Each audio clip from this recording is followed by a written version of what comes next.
Bueno, buenas tardes para todos, nuevamente, así sale en la grabación. Esta sería la clase número 22, de acuerdo a lo que tenemos en el cronograma.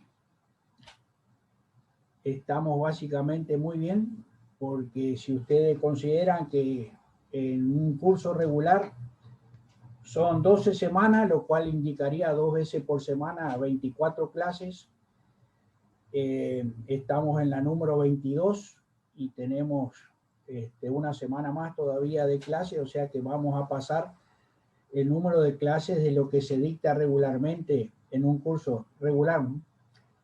Así que estamos demasiado bien, por lo menos de la parte teórica.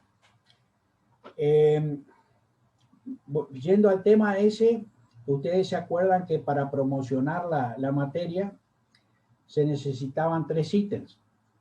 Los 2 parciales con más de 6 de aprobado, ¿no es cierto?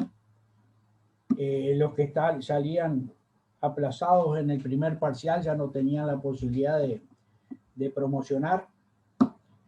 El recuperatorio, por supuesto, es el jueves que viene, por lo tanto tienen que sacar también arriba de 6 para promocionar, y eso correspondía al 70% de la nota.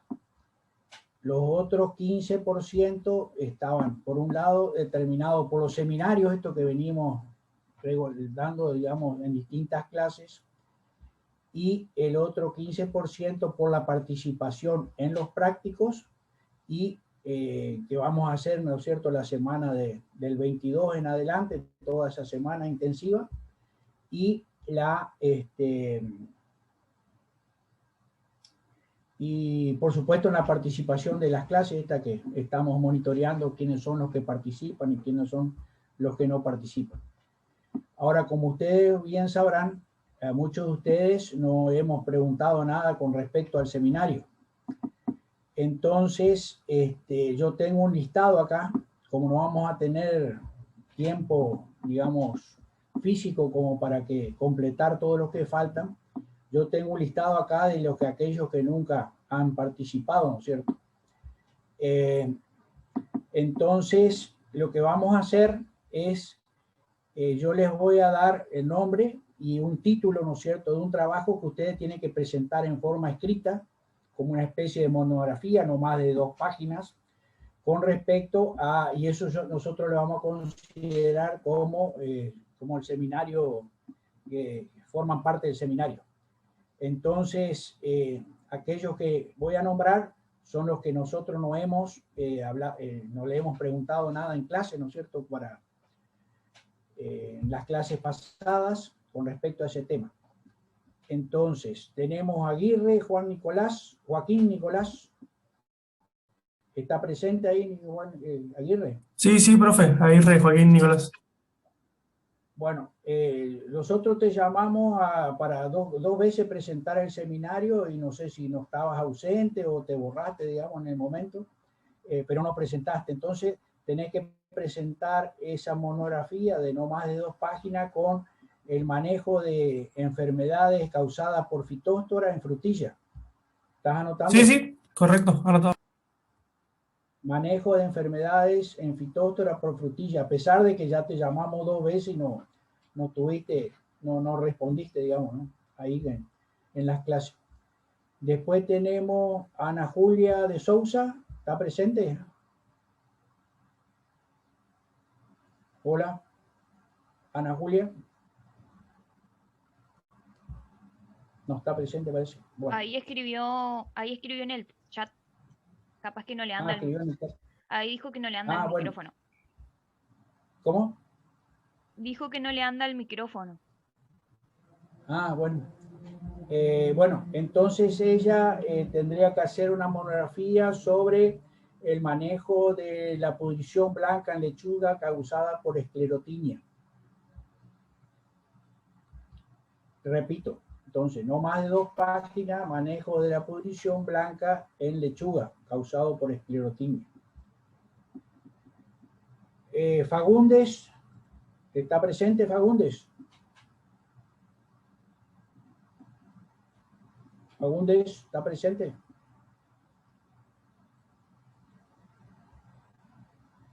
Bueno, ausente. Kioka Pumis, Karina, ¿está presente?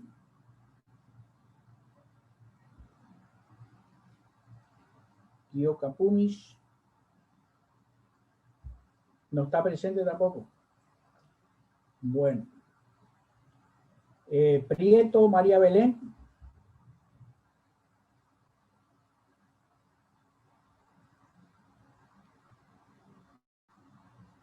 Prieto, María Belén, ¿está presente? Tampoco. Profe, quería decirle, yo el día que expuse, Prieto expuso después de mí. Ah, ya expuso ya. Ah, bueno. Sí. Ah, entonces yo la tenía tachada, así está bien. Bueno, tenés razón. Tengo la nota de eso. Ahora miro. Gracias por la información. Ramos, Rosana, ¿está presente? Sí, estoy presente. Buenas tardes. Bueno, buenas. Entonces, manejo de Lobesia botrana en plantaciones de vid. Tenés que hacer una monografía con ese tema. Bueno. Bueno. Después tenemos... Hola, profe. ¿Sí? ¿Quién habla? Prieto. Ah, sí, ya está solucionado tu tema. Ya está ya. Sí, yo hablé ya en un seminario. Sí, Sin querer salí de la reunión. ¿Cómo? Que sin querer salí de la reunión, digo. Ah, por eso yo tenía casi como que no había presentado en ese momento. Bueno. No, sí, yo presenté, sí. Bueno, está bien. Sí, ya tengo anotado ahí, ahora sí. Después tenemos Weiger, Mauricio Weiger. ¿Está presente por ahí?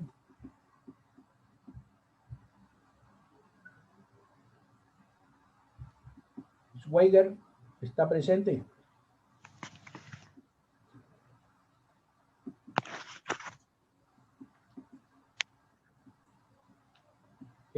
Fischner, Jonathan, ¿está presente? Hola, profe. ¿Sí? Vos no presentaste nada, ¿no es cierto? Hasta ahora. No. Entonces, control de la mosca de la fruta. Tenés que hacer una monografía sobre ese tema. Dale, perfecto. Bueno.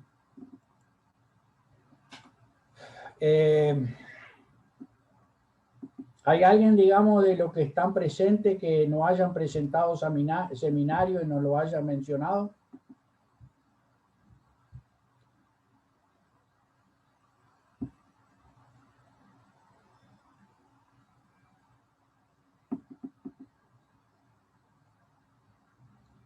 ¿Están todos entonces? Todos están más o menos.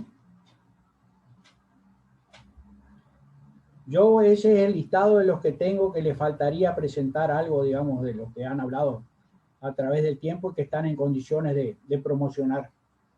Aquellos que han sacado menos de 6, por supuesto, no necesitan esto para quedar como regulares, por eso no le estoy mencionando nada, ¿no?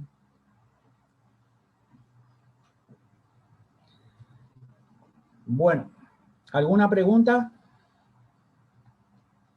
No sé, Delia. Profe, buenas tardes. Alejandro Salazar le habla. En nuestro caso de yo y los compañeros que habíamos quedado que esa vez no hicimos el recuperatorio, ¿eso es asunto terminado? ¿Nomás quedaríamos como regular? Y no sé, bueno, ¿cuánto sacaste vos en la primera? No, había sacado 4, o sea, menos de 5 incluso. Menos de 5. ¿Y por qué no rendiste el recuperatorio? No, era que, ¿sabes? Como que la vez que yo había ingresado tarde y después cuando miré incluso el video ya no se había hablado porque siempre se empieza a grabar desde que inicia la clase. Entonces la grabación... Claro, sí, éramos 3 que habíamos quedado. Claro, sí. Yo también estoy en la misma situación que Alejandro, profe. ¿Quién? Ah, Vera, ajá. Y bueno, mira, yo en esta situación bueno, si ustedes no están, ya no puedo hacer más cosas, ¿viste?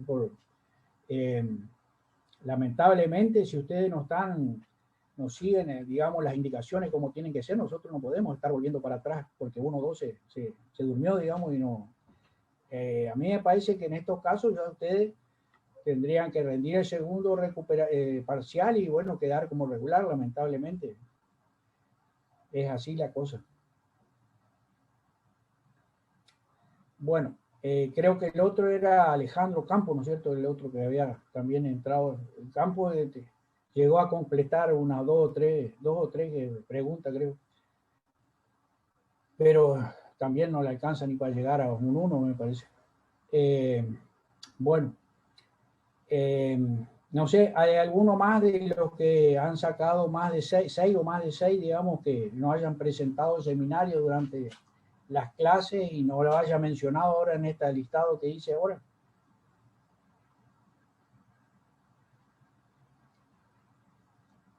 Bueno, si no hay nadie más, entonces queda calla para siempre. Delia, ¿vos tendrías algo para acotar con respecto a esto?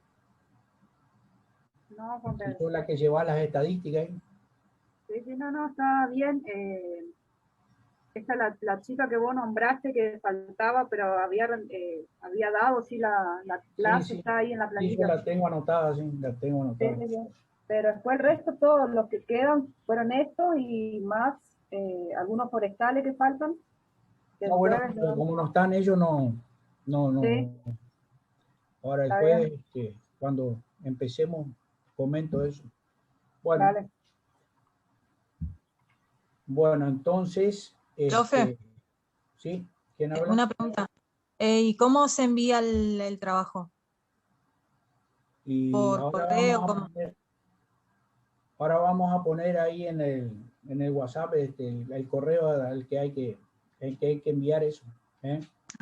Bueno, gracias. Y mándenlo en Word nomás sin PDF, porque entonces se puede corregir algunos errores, digamos. ¿Escucharon? Bueno, sí. Bueno. Bueno, ¿alguna otra pregunta más con respecto a este tema? Bueno, si no hay, entonces vamos a empezar con la clase de hoy.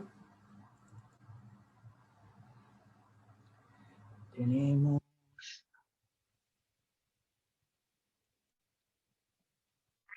algo para los que les gusten comer hongos, digamos. Sobre todo para saber si hay que son venenosos, algunas, ¿cómo sería? Algunos trucos, digamos, como para saber si están con hambre y los agarran. Ahí se ve, hongos xilófagos. Se ve, sí. Sí. Bueno.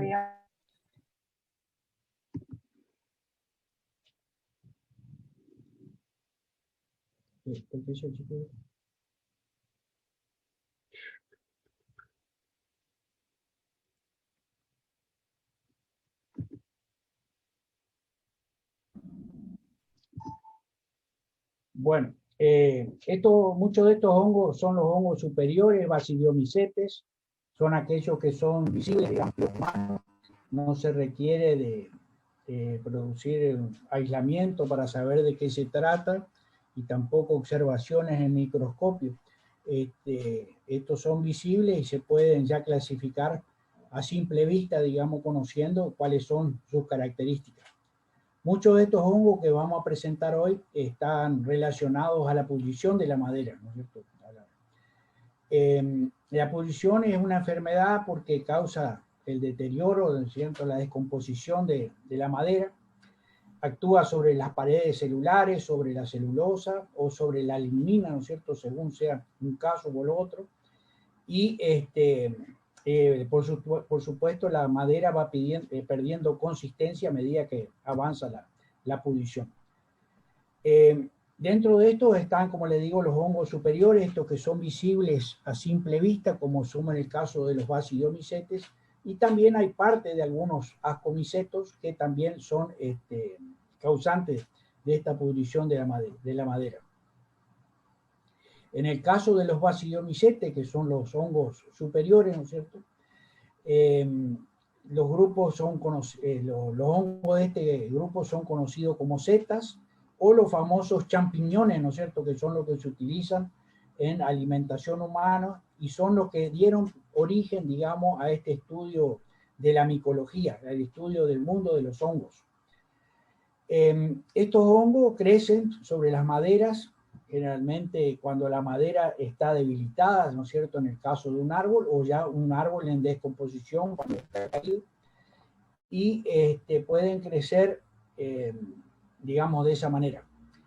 En cambio, los ascomicetes, que serían el otro grupo, son productores de chancros o cancros foliares, ¿no es cierto?, como hay varios casos que producen marchitamientos o desecamiento, al igual que los hongos clásicos, ¿no es cierto?, que hemos visto a través de todo el curso. Producen dos tipos de pudrición, la pudrición blanca o marrón, según actúe sobre la celulosa o sobre la lignina.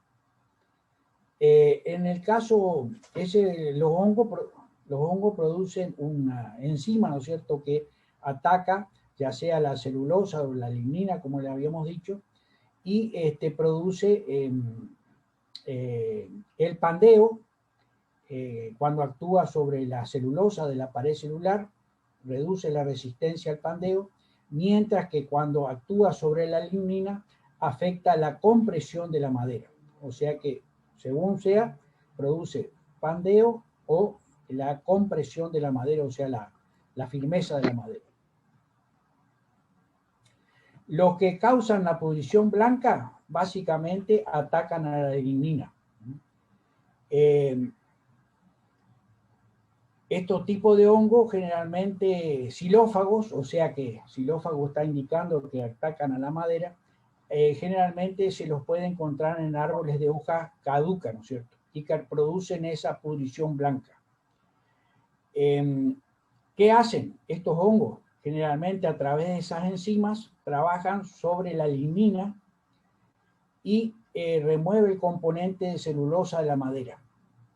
Por lo tanto, como la lignina es de una coloración oscura o coloración marrón, su degradación la madera queda de un color blanco. Y por eso es el nombre de ese tipo de pudriciones, ¿no es cierto?, la pudrición blanca. ¿Cuáles están dentro de este grupo? Está Ganoderma, por ejemplo, aplanatum, que es un hongo que causa pudrición blanca y afecta, por ejemplo, a la Araucaria angutifolia, al pino paraná. Generalmente está asociado con otros insectos que producen el debilitamiento y posteriormente al debilitamiento aparece este hongo. Es fácilmente de reconocer por la capa imeñal que tiene con los tubos circulares o algo irregulares. Estamos hablando ya siempre de hongos superiores, ¿no es cierto? Este es el Ganoderma, ¿no es cierto?, afectando a un árbol de araucaria, generalmente cuando se hacen viejos o senescentes por la edad, ¿no es cierto?, ya se hacen débiles y permiten la introducción de este coleóptero, ¿no es cierto?, que es la faranda glabra, que hace estas galerías en su interior, y básicamente aparece posteriormente el hongo, ¿no es cierto?, o en forma consociada en ambos casos. En realidad no les puedo asegurar cuál es primero, ¿no es cierto?, si el debilitamiento por la edad, si el debilitamiento por el coleóptero, pero el hongo con la faranda glabra siempre están asociados. Esta es una tabla, digamos, una varilla de araucaria, donde aparecen estos rastros, digamos, de la presencia de la larva de la faranda glabra de 6 a 8 meses posteriores a que se ha producido, digamos, la elaboración de la tabla. Esto aparece, digamos, ya cuando está lista la madera para venderse. Y recién ahí se dan. Otro es el Pictoporus sanguineus. Este es el hongo, digamos, que está presente generalmente en árboles caídos. El nombre básicamente se debe por ese color tipo azufre, ¿no es cierto?, que característico, por eso el nombre de sanguíneo.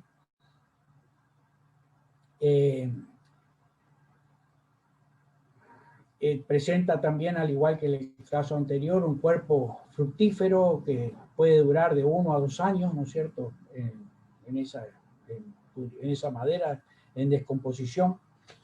Los más comunes son en forma de repisa, o sea que forman como una especie de repisa con respecto a la madera que están atacando. Y bueno, le digo, fácilmente reconocer, básicamente por el color que tienen, ¿no? Felinus rumosus es otro hongo que ataca generalmente al cedro misionero, también produce pudrición blanca, ataca a otros árboles de leguminosa, como son los prosóptinos, ¿cierto?, las acacias básicamente, y a otros géneros como el roble, el quercus, básicamente. También afectan al duramen de los árboles, dejando intacto en este caso la parte blanda que es la albura, ¿no? Felinus pumaceus es otro hongo, ¿no es cierto?, también es bastante frecuente de encontrar en el caso de Misiones, que también afecta a la madera, produce pudrición blanca. Armillaria amelea en pinos, este es un hongo que también el estado sexual, digamos, o sea, la forma sexual, que es la forma esta que estamos viendo de un verdadero hongo, ¿no es cierto?, con la cofia y el talo, se da generalmente en zonas, tiene amplia distribución, pero generalmente fructifica más en zonas más frescas, ¿no es cierto? La forma asexual forma un estado rizomorfo, o sea que por debajo de la corteza de los árboles de pino crece todo el micelio en una forma de red, que es lo que se le da el nombre de rizomorfo, y esto se observa extrayendo la corteza y por lo tanto está ese estado rizomorfo por debajo de esa corteza. También es causante de pudrición blanca, ¿no es cierto? Pleurotus ostreatus es un hongo que es bastante, este es un hongo comestible, es muy codiciado en la gastronomía. Se pueden hacer unos platos muy exquisitos, dicen. Yo nunca lo comí, pero dicen que son muy ricos. Y también de alto costo esos valores, ¿no es cierto? Esto crece generalmente en Misiones, en este tipo de árboles, o sea que si alguno es comestible, o sea, puede salir a cosecharlo y realizar algún plato si requiere. Ahora pasamos a los que dan pudrición marrón, o sea, completamente distinto. En este caso eliminan los componentes celulósicos y por lo tanto queda ese color más visible, ¿no es cierto?, que le da el nombre. Lactophorus sulfureo, otra vez por el color tipo azufre, ¿no es cierto?, produce pudrición marrón. Se caracteriza por el color y este borde, digamos, de color más aclarado, y también por el olor ácido que presenta, ¿no es cierto? Esta estructura, el nombre técnico sería carpophoro. Phagolus swenisti, también causante de pudrición marrón en las coníferas, puede producir pudrición de raíces que conduce a la muerte de los hospedero y por lo tanto al volcado de estos árboles, ¿no es cierto?, por falta de sostén en el suelo, pueden producir la caída de este tipo de árboles. Y por último, algunos hongos que son presentes en las condiciones de Misiones, ¿no es cierto? Algunos, por ejemplo, que se conoce con el nombre de trampa de víbora o velo de novia, está presente generalmente en la hojarasca, en el sotobosque, digamos, de las plantaciones de Misiones. Un fomes, que conocido también como asiento de mono, también está relacionado a plantaciones de araucaria que producen este tipo de descomposición y decaimiento. La calampita de campo, que es este hongo también sobre árboles caídos o materia orgánica, sobre todo también en plantaciones de araucaria, es bastante frecuente de encontrar. Este que es como una forma de cuerno, ¿no es cierto? Es bastante frecuente en condiciones de emisiones. No tengo el nombre científico, pero es muy frecuente de encontrar. Otro hongo que también es frecuente en materia orgánica en suelos de emisiones. Y que crece sobre rabos y que generalmente lo utilizaban los indígenas para hacer pipas. También tiene propiedades alucinógenas. O sea que recuerden bien, digamos, las características de y por favor, bueno, algunos lo pueden buscar porque sí, otros lo pueden esquivar, ¿no? El famoso cucumelo, que tiene la cofia y con estas escamas sobre la cofia, y fíjense que tiene el halo, ¿no es cierto?, el anillo por debajo de la cofia, cubriendo al talo, lo cual está indicando la característica de que tiene alguna propiedad alucinógena o veneno, ¿no es cierto? Otro que también tiene el anillo, digamos, por en la zona del talo, por debajo de la cofia, también conocido como el hongo de la muerte. Todos los que tienen halo generalmente son los de tipo venenoso.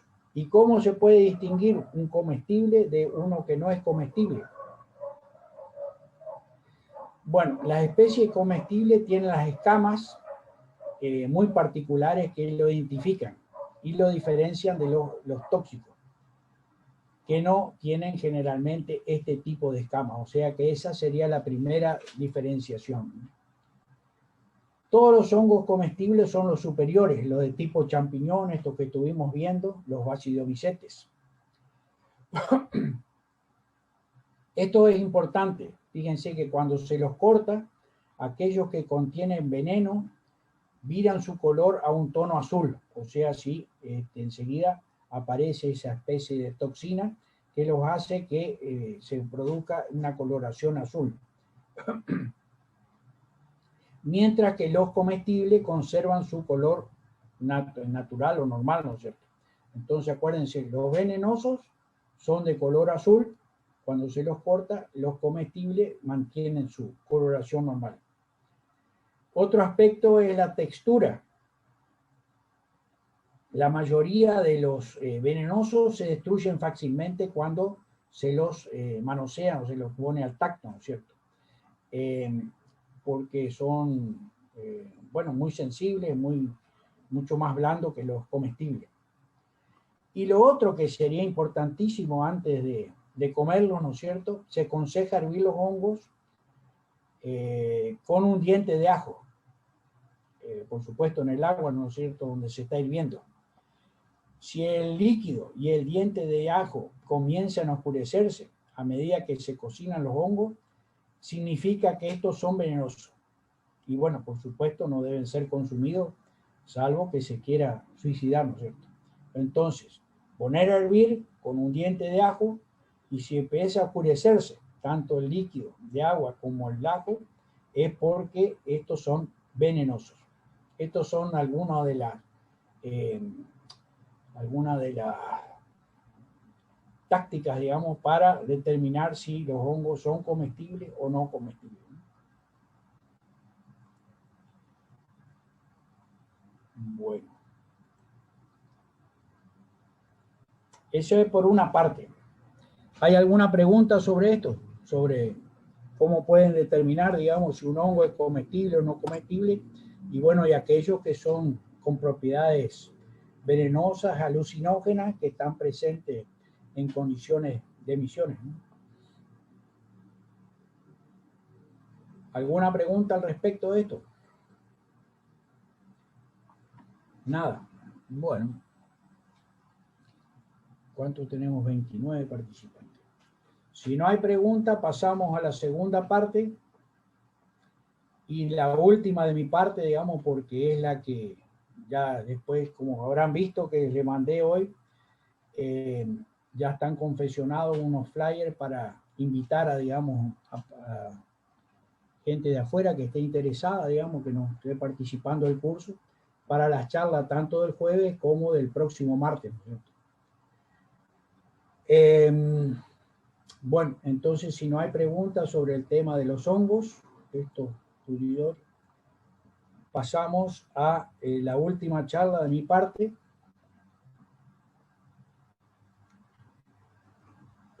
Profe, ¿sí? Estos hongos venenosos, si lo consumí el veneno sería el problema, o sea, si los toca no sería un medio de intoxicación. O sea, nada más tocarlo. No, tocándolo no, si tocás y te chupás el dedo puede ser, pero en general no, si lo tocas solamente no. Aparte son, como decía ahí, bastante sensibles al tacto, digamos. Bueno, tocando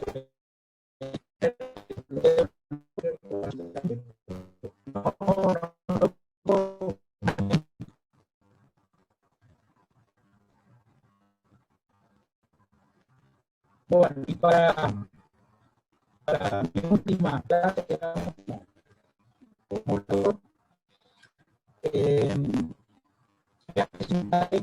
algunas cosas ya se les presenté, pero está relacionado a una de las principales problemas que está apareciendo en el tema de aparte del tema del tema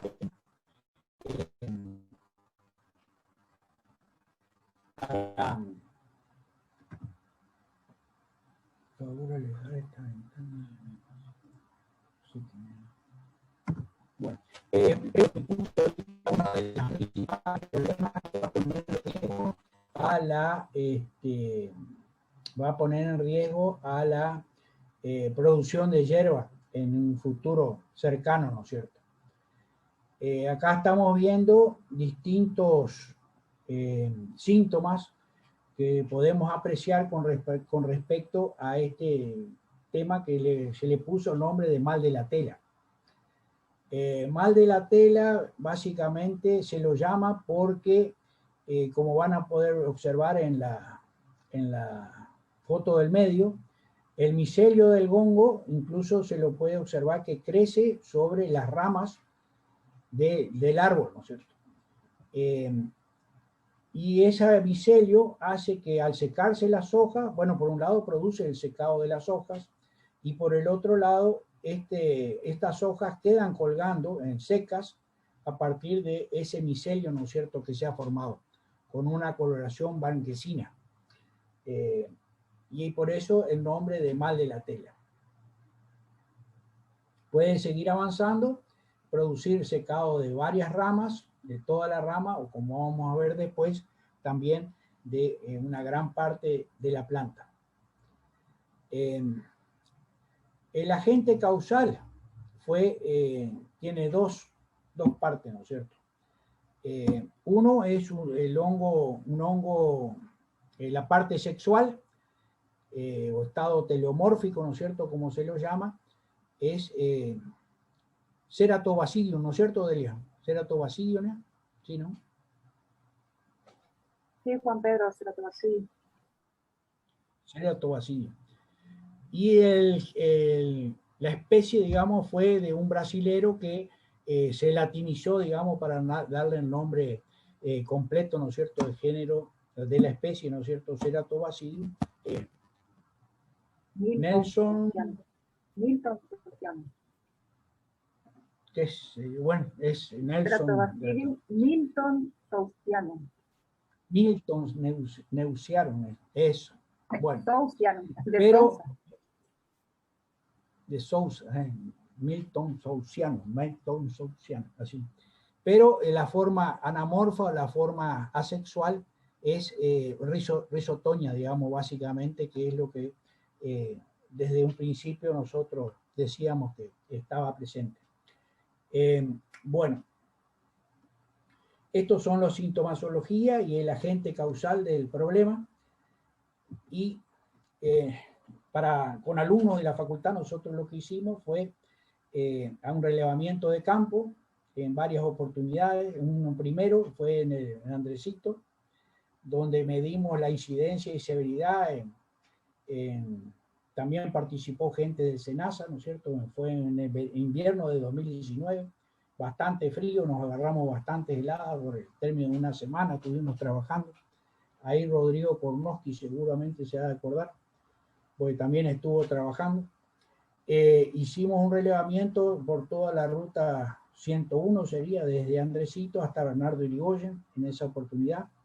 En una segunda oportunidad se trabajó en San Pedro, San Vicente, departamento Cainguás, ahí cercano a, sería la zona Aristóbulo del Valle, 2 de mayo, Oberá y 25 de mayo.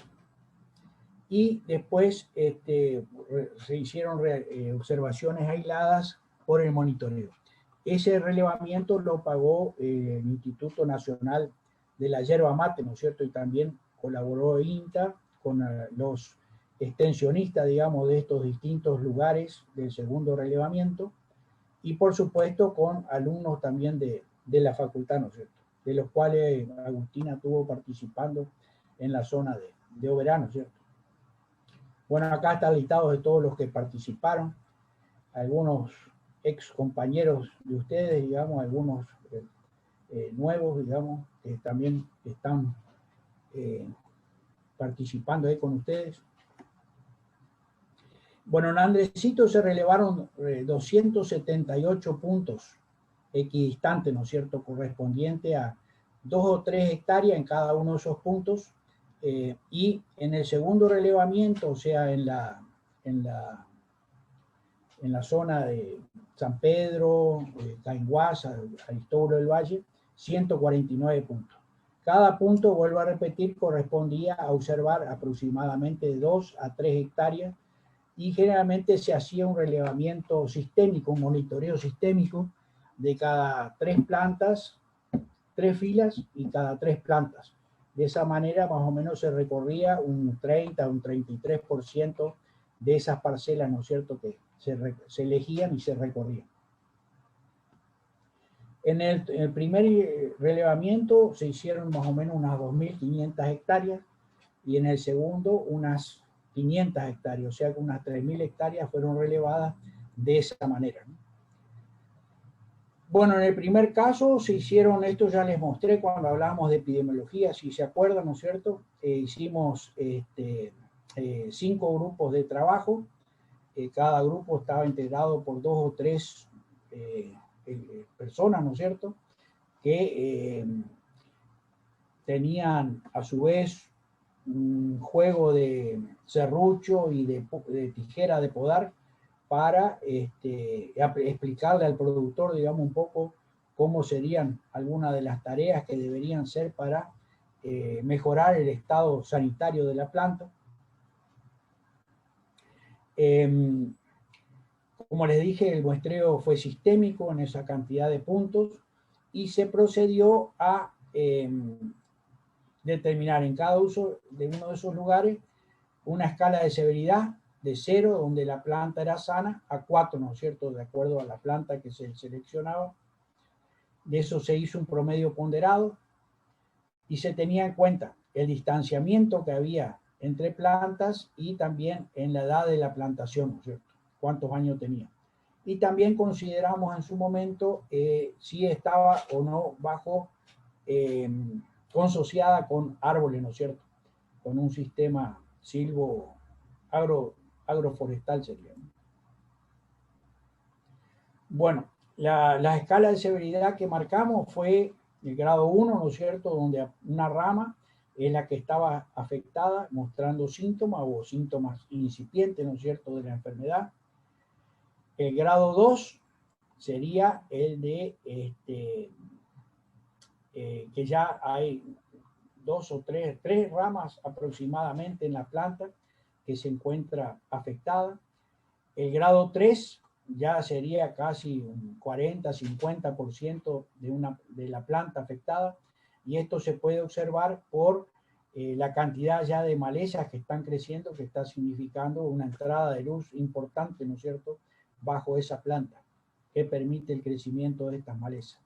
Y un grado 4 ya la planta bastante afectada, digamos, por el caso del mal de la tela, ya casi improductiva comercialmente. Bueno, ¿qué es lo que encontramos? Los puntos rojos son las plantaciones que estaban afectadas, las plantaciones verdes son las que no se encontró presencia del mal de la tela. Fíjense que recorrimos toda la 101, desde Bernardo de Irigoyen, ¿no es cierto?, acá en la foto de la derecha, en el esquema de la derecha, digamos cercano a Bernardo de Irigoyen, ¿no?, o cercano a Brasil, y en esa parte no se encontró nada, básicamente muy pocas plantaciones afectadas, hasta la zona del cruce con la ruta para integración. Yo hablo así porque, bueno, los que son de la zona seguramente lo ubicarán. Y la mayor cantidad de plantaciones afectadas estuvo en la zona de península, ¿no es cierto?, que es la zona donde, como su nombre lo indica, se mete sobre el río, y por razones posiblemente de mayor humedad, hubo grandes cantidades de plantaciones afectadas, y también la zona aledaña a la zona de Andresito y del puerto de Andresito, ¿no?, que es lo que está marcado en este mapa de la izquierda. Y también muchas plantaciones afectadas cercanas a los distintos secaderos, ¿no es cierto?, que hay en la zona. Esto está indicando que posiblemente el traslado de hierba desde un lugar, digamos, hacia otro va diseminando, y por supuesto hay mayor concentración cercana a la zona de los secaderos de hierba. Para el resto de la provincia, fíjense que se encontraron plantaciones afectadas cercanas a Oberá. No estaría presente hacia el sur de la provincia, desde Oberá o Alén hacia el sur o en el norte de Corrientes, hasta ahora no se lo ha detectado. Pero sí hay algunos focos aislados que llega hasta Jardín América, y también por la ruta 14 hasta la zona de cercana a Oberá, ¿no es cierto? Muy poco desarrollo hay en la zona esta de San Pedro, cercana a la zona del río Uruguay. Este sería el esquema más o menos que hay de distribución. Andresito, un 70% de las chacras visitadas presentaban el problema. En Piñalito no se detectó ninguna plantación. San Antonio, casi más de un 15%. San Vicente, 13%. San Pedro no encontramos nada. En San Pedro lo que hay es que son plantaciones generalmente chicas, pequeñas, y donde el mismo productor hace sus trabajos culturales, ¿no es cierto?, de limpieza del yerbal y cosecha del yerbal, o junto a los vecinos. Y posiblemente sea una de las formas de que no hay entrada de terceros, digamos, a esas plantaciones, y por lo tanto esto estaría reafirmando la teoría que les decía anteriormente, que tanto cosecheros como camiones son los que distribuyen o desparraman, digamos, este problema hacia otras nuevas plantaciones. En 2 de Mayo, menos del 10%, Aristóbulo del Valle, 15%, Campo Grande, Campo Ramón, ahí cercanos a Yaoberá, tampoco tuvimos detecciones. Sí, la zona cercana a Guaraní, o sea, cercana a Oberá, 20%, General Alvear, también cercano a Oberá, casi un 30%. Y Villa Bonita, fíjense que es una zona también cercana a Oberá, 5 plantaciones visitadas y las 5 se encontró, o sea, un 100%. Esto sería para tener en cuenta, digamos, porque en esa zona debería estar bastante distribuida la enfermedad. 25 de mayo, o sea, ya rumbeando para la ruta para el río Uruguay, 1/4 de las plantaciones, y Alicia ya sobre el río Uruguay un 16%. O sea que en general en la provincia casi un 30% de los yerbales recorridos están afectados por este problema, lo cual es bastante importante, me parece a mí. Y como les decía, yo creo que va a ser uno de los principales problemas limitantes para el cultivo de yerba mate en futuro cercano, ¿no? Bueno, ese sería más o menos los relevamientos para que tengan una idea hasta a dónde estamos, cómo es el estado de avance de la enfermedad. Pasamos ahora a la parte de control, que sería el uso de distintos agroquímicos, ¿no es cierto?, que estamos utilizando para intentar controlar esta enfermedad. Esto fue durante el año 2019-2020, la campaña 2019-2020. Y está el trabajo de campo, este trabajo fue organizado de esta manera. Delia Dummel hizo los trabajos de antibiogramas en el laboratorio. Si ustedes se acuerdan la clase pasada, los antibiogramas es una forma de detectar cuál de aquellos fungicidas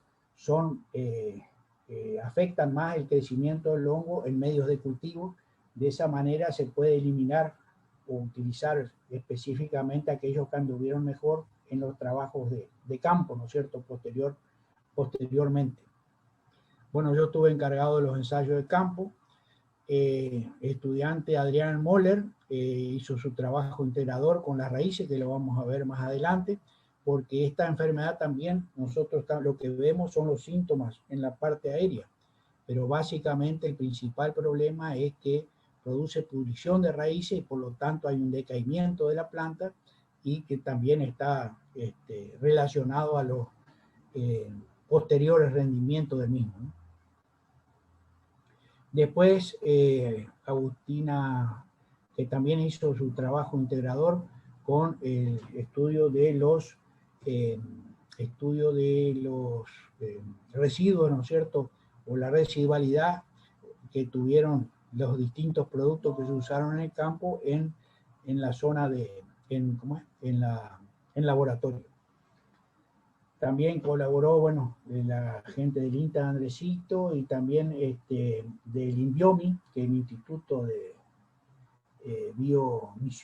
Biológico de Misiones, ¿no es cierto?, que está en Posada de la Facultad de Ciencias Exactas, con el aporte de una trichoderma, ¿no es cierto?, que la llamamos trichoderma ahí.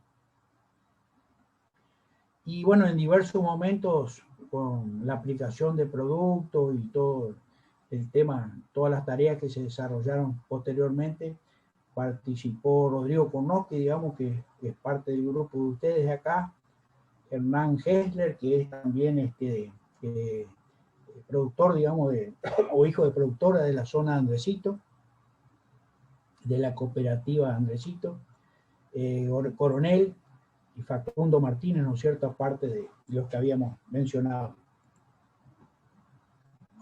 Bueno, estos son los distintos productos que hemos probado, ¿no es cierto?, a través en esos ensayos.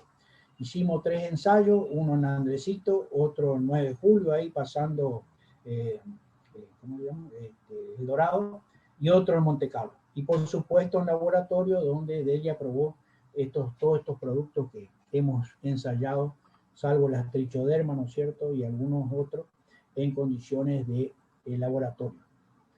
Bueno, el control, donde solamente se hizo poda de las partes afectadas, o sea, rebajar los signos, porque en realidad no son síntomas, esto sería un ejemplo de signos para la parte de diagnóstico. Esto se conoce como signo porque es la presencia del patógeno en la planta, ¿no es cierto? El micelio ese es el patógeno que está creciendo. Bueno, la poda sería eliminar toda esa presencia del patógeno visible o de las partes afectadas por unos 10 a 15 centímetros por debajo de esa zona de afectación. Bueno, este control se realizó en todos los lugares, ¿no es cierto? Después usamos unos cobres pentahidratados, estrobirulinas, o sea, de nueva generación, más combinadas con un triazol, otras estrobirulinas combinadas con un difenoconazole. Después tenemos otro que tiene 3 productos mezclados, metiltiofanato, el Risolec y Captan, que se llama, que tiene este nombre, le pusimos Sericap, creo que se llama, así básicamente, el nombre comercial. Unos fertilizantes cúpricos, que serían inductores de resistencia básicamente, ¿no es cierto?, como fertilizantes a base de cobre. Este mismo fertilizante, pero mezclado con la trichoderma del Inbiomi, que nos proporcionó el Inbiomi. Metiltiofanato, que es un producto sistémico, ¿no es cierto?, semejante al carbendazim. Risolec, metiltolcofos, que es el principio activo. Las 2 trichodermas, una comercial y la otra del Instituto Biológico de Misiones. Una estrovirulina, que es de BAF, básicamente, fludeoxipirosat más estrovirulina. Y un combinado donde teníamos en cada una de las brotaciones que tiene la hierba, de primavera, verano y otoño, se aplicó uno de cada uno de estos productos. En la primera, en la brotación primera de primavera, carbendazim, que es un producto sistémico. En la segunda pulverización, la estrobilurina más el triazol, producto que tiene el nombre comercial de Acento. Y en la tercera, la estrobilurina B, esta de BAF, ¿no es cierto?, que es el fludeoxipirosat más estrobilurina, en cada una de las combinaciones. El resto, siempre se colocó el mismo producto en cada una de esas rotaciones correspondientes.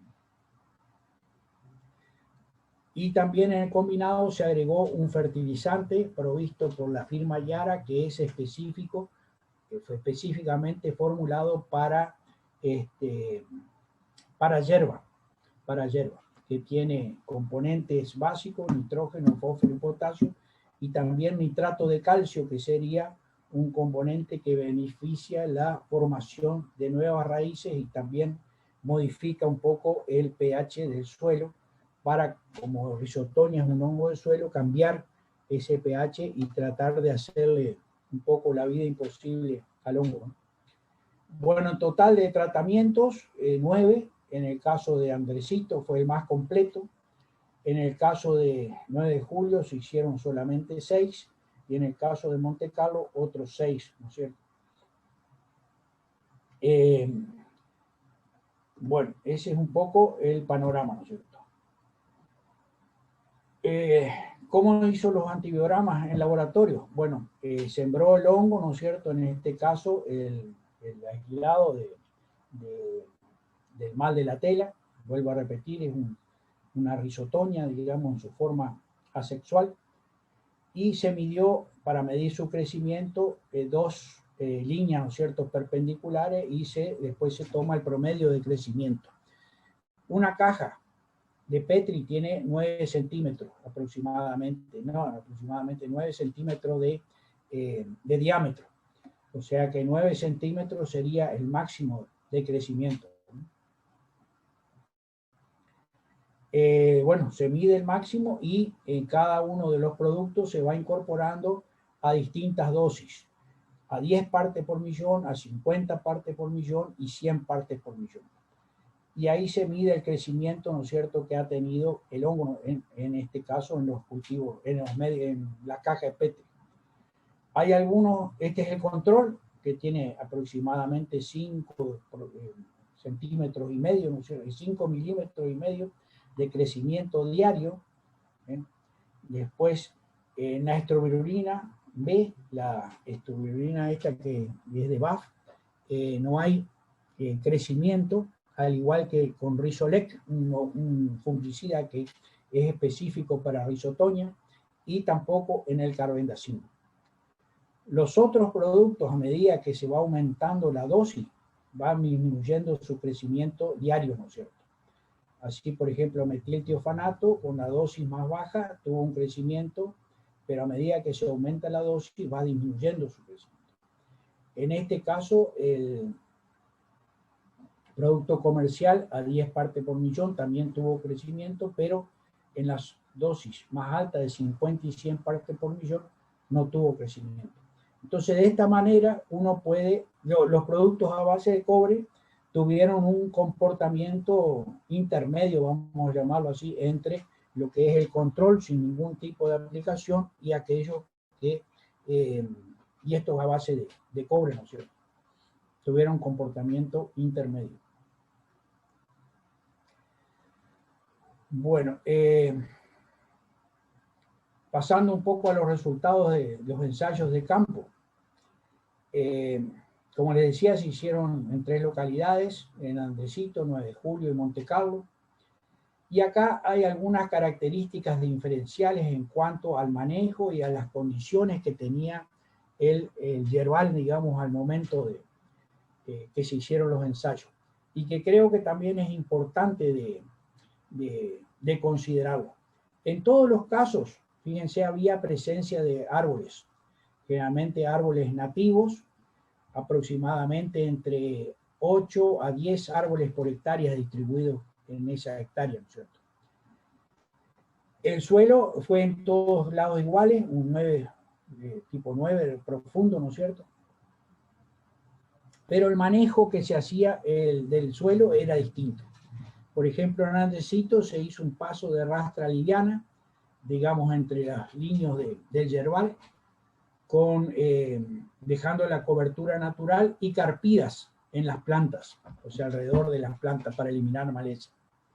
En el caso de 9 de Julio fue más conservacionista, digamos, el manejo que se hacía, con rodeada de montes de los 3 lados, o sea que mucha humedad, mucha sombra, y el manejo era con una desbrozadora, digamos, cortar las malezas, digamos, para que no compitan con la planta. Y en el caso de Monte Carlo había una cubierta con porote sable, con un previo subsolado entre las líneas, y para producir interplante, o sea, aumentar la densidad de plantación en ese yerbal. Bueno, esas son las condiciones y espero que ustedes las recuerden, ¿no es cierto?, para las conclusiones. Bueno, ¿cómo es la metodología? Se marcaron las plantas, digamos, antes de la brotación de primavera, y se procedió, como les decía, a esa poda, ¿no es cierto?, de la parte afectada, por debajo, 10-15 centímetros, por debajo de todo lo que estaba afectado. Se utilizaron entre 4 a 6 plantas por tratamiento, con 3 repeticiones. Esto ahora les voy a mostrar cómo ustedes podrían implementar un ensayo, porque en el día de mañana alguno de ustedes capaz que pueda dedicarse a este tipo de cosas. Como les decía, se hicieron las aplicaciones en las rotaciones de octubre, diciembre y fines de febrero, marzo, ¿no es cierto?, que correspondería a fines de verano, principio de otoño, cuando los brotes tenían aproximadamente 20 centímetros de largo.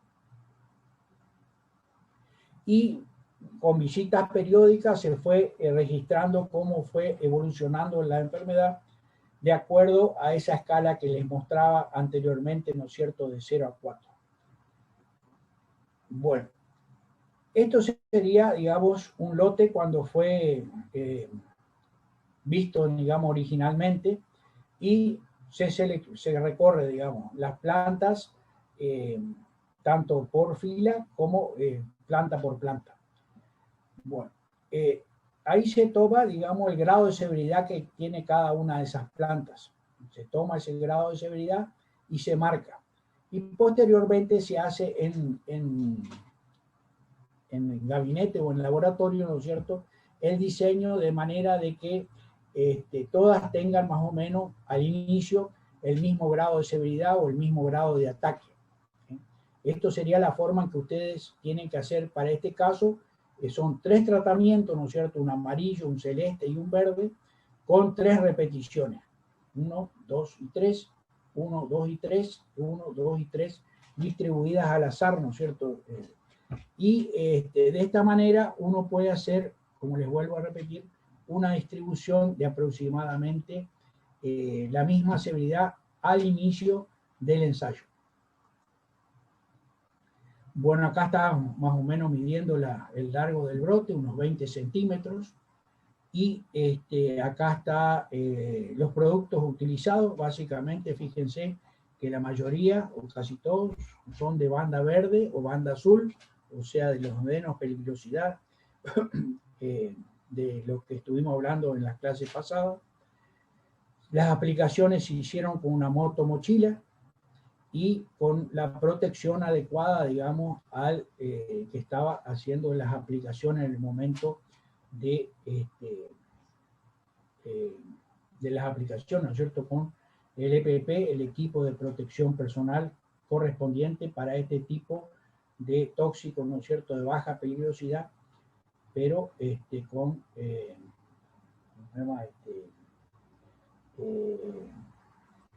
protección, digamos, facial y del cuerpo. Las plantas, fíjense, están marcadas con los colores de acuerdo al diseño que se hace originalmente, como habíamos visto anterior. La cantidad de productos que se pone por cada 10 litros de agua, ¿no es cierto?, para cubrir la moto mochila. Bueno, el testigo, solo la poda, como habíamos visto, está presente en los 3 ensayos, que quiere decir A, B, C. El cobre pentahidratado, 30 centímetros cúbicos en 10 litros de agua. La azoxystrobina con el tebuconazole, nueva generación, solamente 3 centímetros cúbicos cada 10 litros de agua. El otro fertilizante cúprico, 300 centímetros cúbicos en 10 litros de agua. El fertilizante cúprico, como es un fertilizante, esto como inductor de resistencia básicamente, más la trichoderma del Imbiomi, 300 más 20 gramos de la trichoderma. Esto aplicado no en la copa, sino aplicado básicamente al tronco. Metiltiofanato, 15 centímetros cúbicos en 10 litros de agua. Risolec, 10 gramos, también aplicado al tronco, al igual que la trichoderma. La trichoderma A, o sea, la comercial, 20 gramos en 10 litros de agua. Trichoderma, la otra, 20 gramos también en 10 litros de agua. Y el combinado, como les decía, con el carbendazil en la primera brotación, 15 centímetros cúbicos.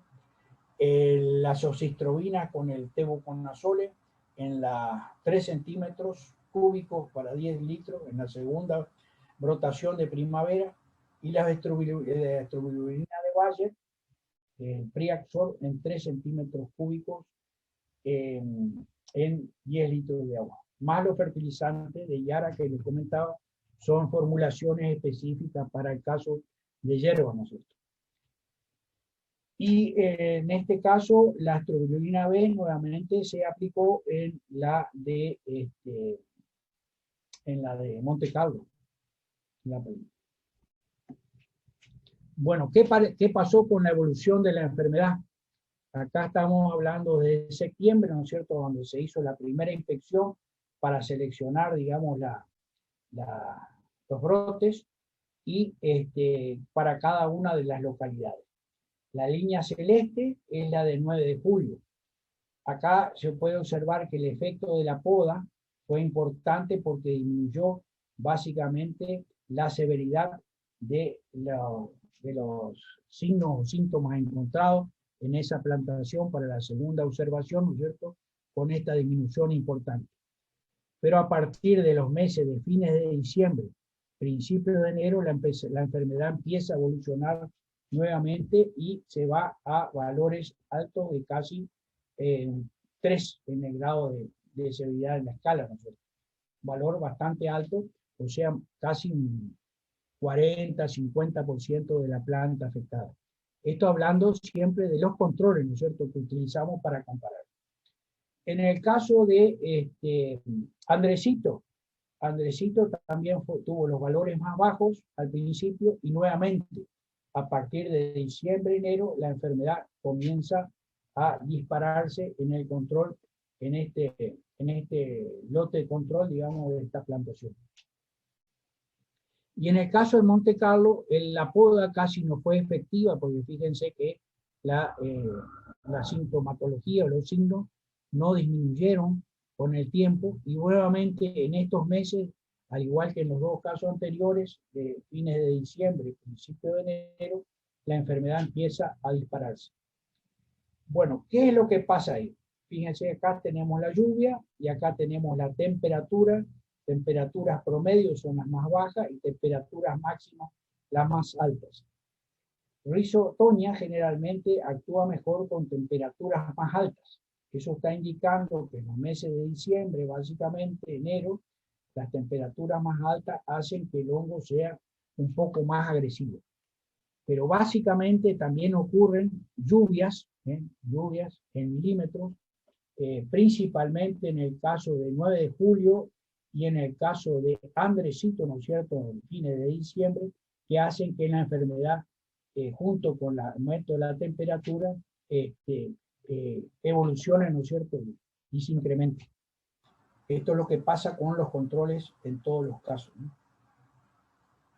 Bueno, para mostrarle un ejemplo de todos los distintos tratamientos, acá en el mes de septiembre era como casi todos los tratamientos casi tenían el mismo grado de severidad, ¿no es cierto?, menor a 1 al momento del inicio. Acá es donde se realiza esta flecha gruesa, significa la poda, ¿no es cierto?, de las plantas, y esto es cómo quedaron al momento de iniciar el tratamiento. Las flechas finas son los momentos en que se realizaron las aplicaciones. Y por supuesto, las barras están indicando el grado de severidad que tienen las plantas en promedio, ¿no es cierto?, de las 3 repeticiones y de las 4 o 6 plantas que forman parte de cada repetición. Vamos al final, ¿no es cierto?, del mes de febrero, donde se hizo la última evaluación. Fíjense que el control, solamente la poda, está casi en 2,5 de promedio, ¿no es cierto?, de afectadas las plantas con cobre. La línea amarilla, que sería la combinada con los 3 fungicidas diferentes, ¿no es cierto?, en cada momento de brotación, fue uno de los mejores, junto con la estrobilurina más uno de las triazoles, que son los que tuvieron el mejor comportamiento en cuanto a restringir la enfermedad, ¿no es cierto?, o la sintomatología o los signos de la enfermedad. Las trichodermas, tanto la A como la I, en la I es esta, y la otra, la comercial, anduvo mejor que la trichoderma del Imbiomi. Esta se parece mucho al comportamiento del control, aunque tiene diferencias significativas en cuanto a su control, ¿no?, en cuanto al control. Los cobres tuvieron un comportamiento intermedio, ¿no es cierto? Acá tenemos este marrón, que es uno de los cobres, y el otro es la línea azul, ¿no es cierto? Metiltiofanato tuvo comportamiento también bastante aceptable. Y Rizolec, que es un específico para Rizotonia, que anduvo muy bien en condiciones de laboratorio, en condiciones de campo no tuvo un buen control de la. Yo creo que acá los problemas, si ustedes se acuerdan, yo le dije que tanto las trichodermas como el Rizolec se habían aplicado al tronco, es la forma de aplicar, pero yo creo que esa forma de aplicación no es eficiente para este tipo de enfermedades. Habría que mejorar las formas de aplicación tanto de las trichodermas básicamente como de estos productos para ver si quieren un mejor comportamiento. En resumen, para los 3 ensayos, en cuanto a porcentaje de control relacionado con el control original, fíjense, el control en Andresito al inicio tenía 0,73, ¿no es cierto?, en base al promedio de severidad. En marzo llegó a 2,40.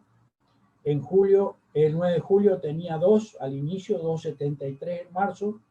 Y en Monte Carlo tenía 1,5, llegó a un punto más, 2,53 en el mes de marzo, en cuanto a severidad promedio, ¿no es cierto? Acá están remarcados en amarillo aquellos que tuvieron mejor comportamiento en cada uno de los ensayos. En Andresito, vuelvo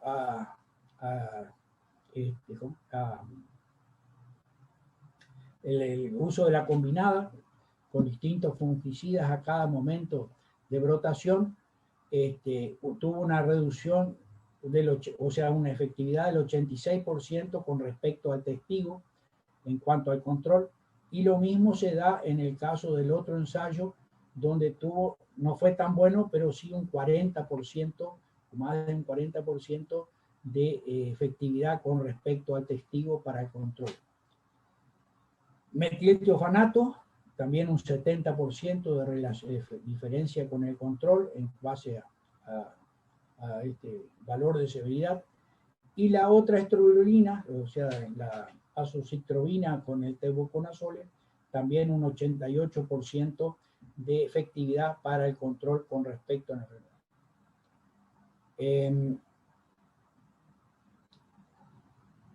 La trichoderma en este caso tuvo un 67%, ¿no es cierto? Esta es la comercial. En cambio la otra, la del Indiomi, tuvo solamente un 15% de efectividad con respecto al control. En 9 de julio, acuérdense que era todo arbolado, son los valores mucho más altos de severidad. Tuvimos los valores más altos, ¿no es cierto?, de enfermedad.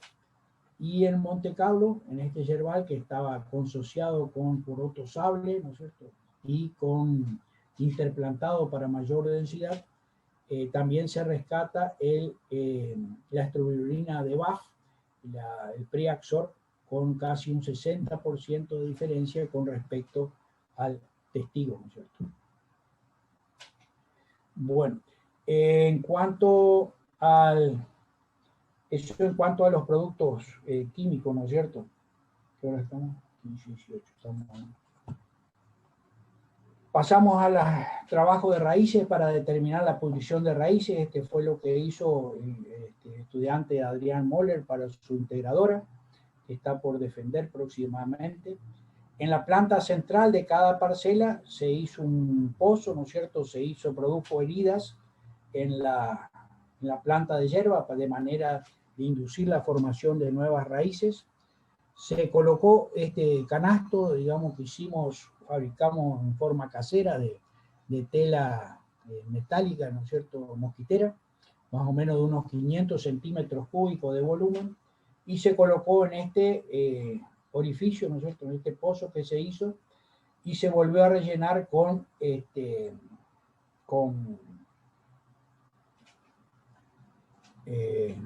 tierra, y se marcó con una cinta, digamos, para saber dónde se había colocado. Luego de 60 o 150 días se procedió a extraer el canasto, ¿no es cierto?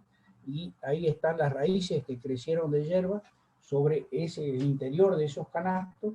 Se extrajo esas raíces, se hizo el peso seco, se observó, digamos, el porcentaje de pudrición de raíces que tenía en relación a esa cantidad de raíces, y también se hizo un ploteado, sería de si el producto se fue traslocado desde la parte apical, o sea, de la parte foliar, hacia las raíces, porque muchos de ellos son sistémicos, ¿no es cierto? Y lo que queríamos ver es si controlaba la pudrición de raíces y si el producto bajaba hacia las raíces para controlar, o sea, disminuir el efecto del hongo, ¿no? Ahí está haciendo la extracción de raíces, por fin lo pude hacer laburar ahí. Y se está extrayendo las raíces.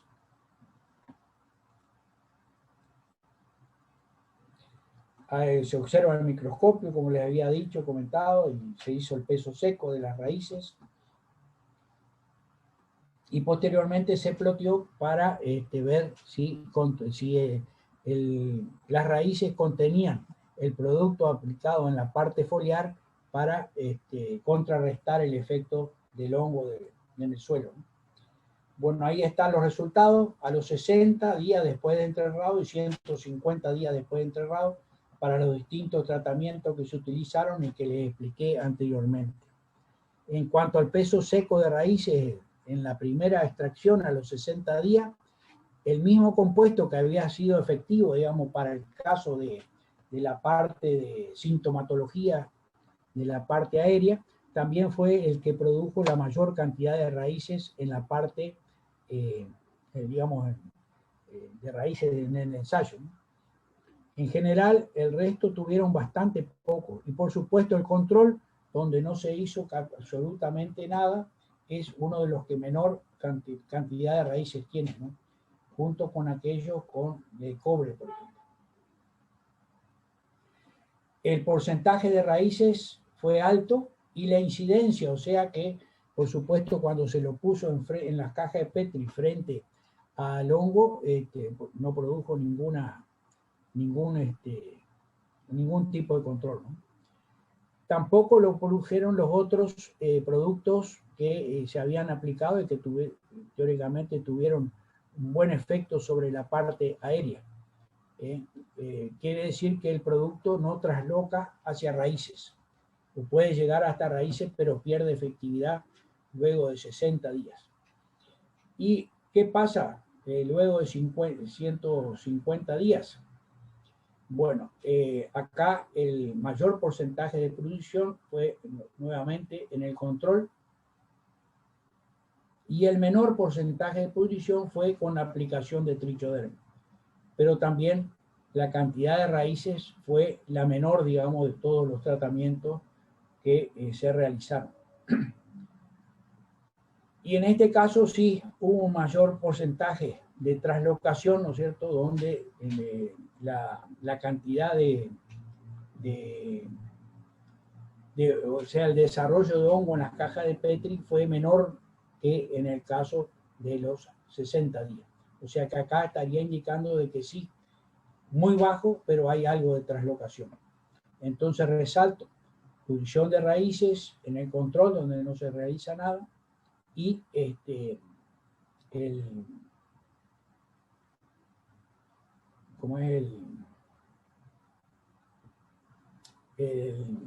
la pudrición más baja de trichoderma, pero con poco crecimiento de raíces. Y en el caso del combinado, o sea, el tratamiento combinado, fue el que tuvo, digamos, cero de incidencia, tuvo, digamos, una fuerte incidencia sobre el crecimiento del patógeno en el medio de cultivo. Y pasamos a la tercera parte, que es la parte que estaba relacionada al trabajo que hizo Agustina para su integradora. En este caso se extrajeron de distintos ensayos, ¿no es cierto?, a distintos momentos, 3 brotes con síntomas, o signos sería también del mal de la tela. Y esta cosecha se realizó 3 a 5 días posteriores a la aplicación de los productos. Acá lo que nosotros queríamos era ver si había una residualidad en los productos, ¿no es cierto?, y cuánto duraba esa residualidad. Bueno, cada tratamiento se cosechó por separado, por supuesto, las ramas, y se llevaron al laboratorio. En el laboratorio se marcó el punto, acá estoy marcando ya en la foto, ¿no es cierto?, el punto hasta donde se observaba el crecimiento del micelio en condiciones de campo. Ese era su punto máximo, ¿no es cierto? Y posteriormente se los colocaba en una cámara húmeda, o sea, 100% de humedad relativa y a temperatura ambiente, y luego de 48 horas se procedía a medir cuánto había avanzado el micelio, ¿no es cierto?, desde la marca inicial. Bueno, cuanto menor desarrollo del micelio, por supuesto, mejor la eficiencia del producto, ¿no es cierto?, para cuanto a residualidad. Acá están en estas fotos de la izquierda, las cámaras húmedas al 100% de humedad relativa con las ramas correspondientes a los distintos tratamientos, ¿no es cierto? Bueno, estos son los ensayos de Andresito, distinto crecimiento del micelio, ¿no es cierto?, luego de 48 horas. Acá la línea verde es el control, fíjense que fue en esta tercera lectura la que más creció. Y los productos nuevamente que hicimos anduvieron bien en las condiciones de campo y para el crecimiento de raíces, como es por ejemplo el tratamiento combinado, la estrobilurina, ¿no es cierto?, AT, que es la azoxystrobina más el tebuconazole, son los que mejores comportamientos tuvieron. Al igual que esta, que son cero, está marcado acá el crecimiento, ¿no es cierto?, en cero, que corresponde a tratamientos de las X corresponden a que no se hizo y los 0 corresponden a metiltiofanato. Metiltiofanato que tuvo buen comportamiento acá, y en este caso sí tuvo un desarrollo un poco más alto, pero siempre significativo con respecto al control. Bueno, y por último las conclusiones, entonces, las recomendaciones de solamente podan al testigo, o sea, como se aconseja a veces para el mal de la tela, no son suficientes para mitigar los daños de la enfermedad. Mitigar es un término que se utiliza generalmente para reducir al máximo posible todos los daños o los síntomas o signos que se presenten por la enfermedad. Desde mi punto de vista es necesario agregar fitosanitarios para disminuir la severidad del mal de la tela. Los productos sistémicos como son las estrobilulinas o los de translocación laminar, básicamente los sistémicos serían metiltiofanato y carbendazim, y los de translocación laminar como serían las estrobilulinas con los triazoles, son los que manifiestan un mejor daño, mejor de severidad en los daños y en los 3 ensayos de campo. Y también corroborado con los trabajos de laboratorio, por los antibiogramas y también con los residuos de brote que se habían realizado en laboratorio. Los de contacto, como les fui remarcando, a base de cobre, son de comportamiento intermedio. Pueden ser utilizados posiblemente en procesos de rotación para evitar resistencia o acostumbramiento, digamos, de siempre utilizar el mismo producto. Podría ser utilizado, digamos, estos productos. Las trichodermas tuvieron comportamiento dispar. La comercial tuvo cierto control, mientras que la fabricada ahí en el Inbiomi de Posada, los daños son comparables al testigo, pero con diferencia levemente significativa. No se observa translocación de producto a las raíces, básicamente, y esto es un problema importante porque, como les decía, es un problema de pudrición de raíces y por lo tanto no sé cómo se podría solucionar en el futuro. Y se observa porcentajes importantes de pudrición en las nuevas raíces. Eso es otro tema preocupante, ¿no es cierto? Las temperaturas más altas y la ocurrencia de lluvia, sobre todo a fines de diciembre, principio de enero, incrementan los daños de severidad de la enfermedad. Lo vimos en los 3 ensayos, coincide casi en los 3 el mismo patrón, digamos, de ambiental. Y como les decía, el manejo de los lotes tiene mucha importancia en la severidad del mal de la tela.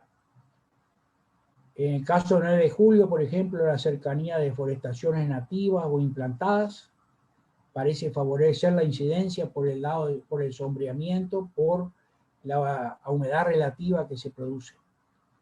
Y por lo tanto, el caboreo del suelo en forma suave, ¿no es cierto?, no en forma exagerada de mostrar el suelo colorado constantemente, parece disminuir los daños de la severidad.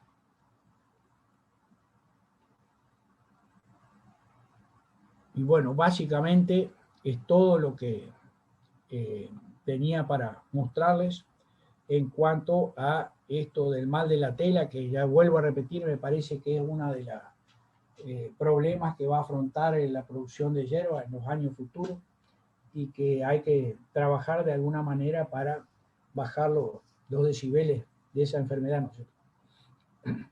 Bueno, ¿hay alguna pregunta sobre ese tema, básicamente? Aquellos que son yerbateros, básicamente, me imagino que tendrán algún tipo de pregunta. A ver, espera que acá voy a ver qué dicen los chats.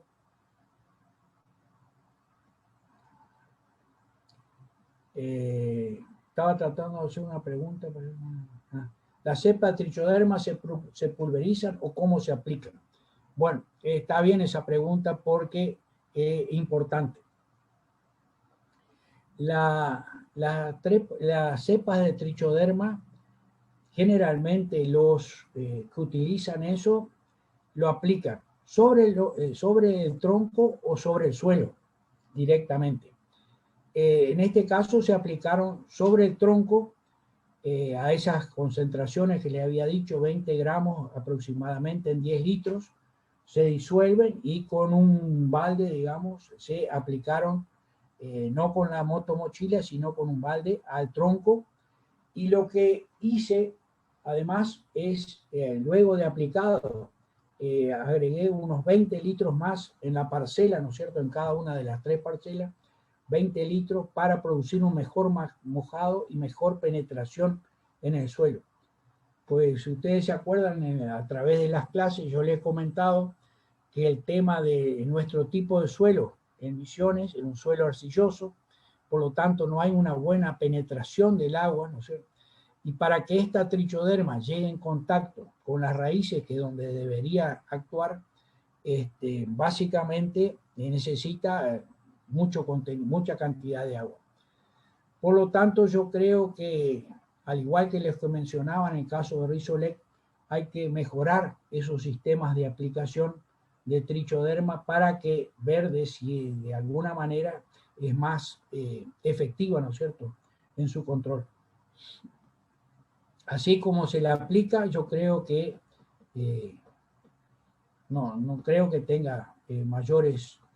A mí me parece que hay que buscar que el plantín que venga de vivero ya pueda venir infectado, digamos, o inoculado con la trichoderma, y de esa manera, a medida que va expandiendo sus raíces, también va expandiendo la trichoderma su